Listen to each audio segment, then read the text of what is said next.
नमस्कार दोस्तों। हिंदू धर्म में एकादशी तिथि का बहुत अधिक महत्व होता है। हर माह में 2 बार एकादशी तिथि पड़ती है, एक कृष्ण पक्ष में और एक शुक्ल पक्ष में। साल में कुल 24 एकादशी पड़ती हैं। इस साल योगिनी एकादशी का व्रत 14 जून दिन बुधवार को रखा जाएगा। ये व्रत हर साल जून जुलाई के माह में पड़ता है। इस दिन विधि विधान से भगवान विष्णु की पूजा अर्चना की जाती है।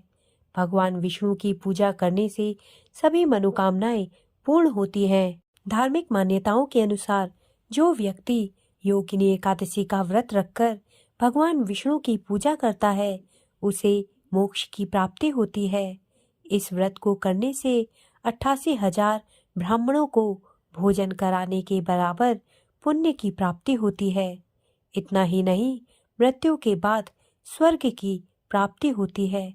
तो जानते हैं कि योगिनी एकादशी व्रत किस दिन रखा जाएगा तथा इसके पूजा का शुभ मुहूर्त क्या होगा व पारण का समय क्या होगा। दोस्तों, पांचांग के अनुसार इस साल आषाढ़ माह के कृष्ण पक्ष की एकादशी तिथि 13 जून दिन मंगलवार को सुबह 9:28 पर शुरू हो जाएगी। यह तिथि अगले दिन 14 जून दिन बुधवार को सुबह 8:48 तक रहेगी। उदया तिथि के आधार पर योगिनी एकादशी का व्रत 14 जून को रखा जाएगा। जो लोग योगिनी एकादशी का व्रत रखेंगे, उनको विष्णु पूजा का शुभ मुहूर्त जान लेना चाहिए। व्रत वाले दिन 14 जून को योगिनी एकादशी पूजा के 2 शुभ मुहूर्त हैं। पहला मुहूर्त सुबह 5:23 से सुबह 8:52 तक है। इसके बाद दूसरा शुभ मुहूर्त सुबह 10:37 से लेकर दोपहर 12:21 तक है। आप अपनी सुविधा के अनुसार इन दोनों मुहूर्त में से किसी भी समय पूजा कर सकते हैं। दोस्तों, योगिनी एकादशी व्रत का पारण 15 जून दिन गुरुवार को किया जाएगा। इस दिन एकादशी व्रत का पारण सुबह 5:23 से कर सकते हैं। पारण का समापन सुबह 8:10 पर होगा। इस अवधि तक पारण कर लेना उचित होता है। इस दिन द्वादशी तिथि की समाप्ति सुबह 8:32 पर हो रही है। द्वादशी तिथि के खत्म होने से पूर्व पारण कर लेना चाहिए। योगिनी एकादशी व्रत की पूजन विधि इस प्रकार है। योगिनी एकादशी व्रत से एक दिन पूर्व सात्विक भोजन करें तथा मांस, मदिरा, धूम्रपान आदि का त्याग कर दें।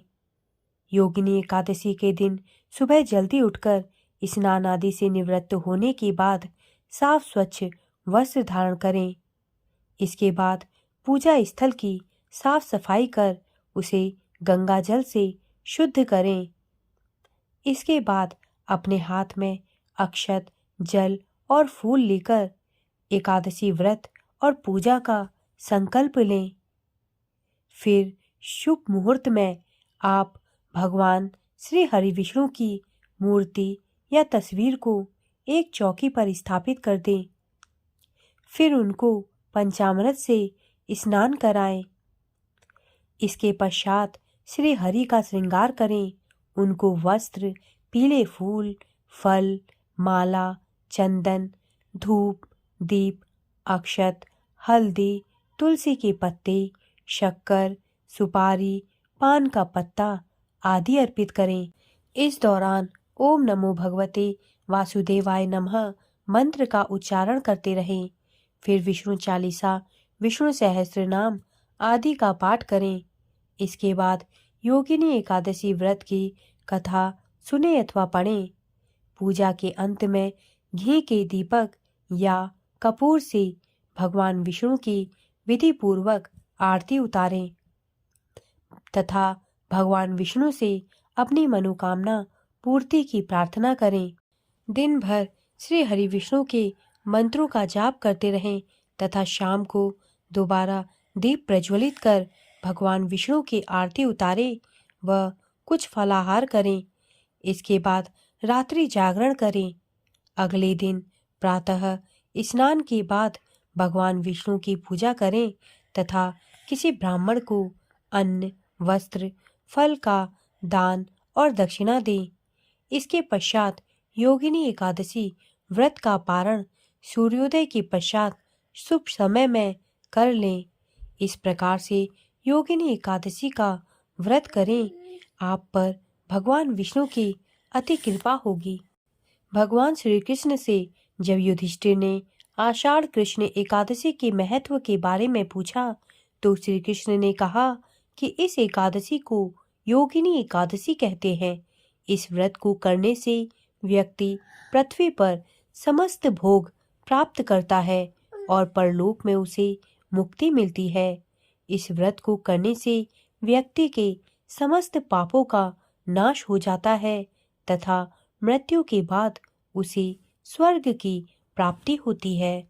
दोस्तों, मेरे द्वारा दी गई जानकारी यदि आपको अच्छी लगी हो तो कृपया मेरे चैनल को सब्सक्राइब करें तथा मेरे वीडियोस को लाइक करें। धन्यवाद।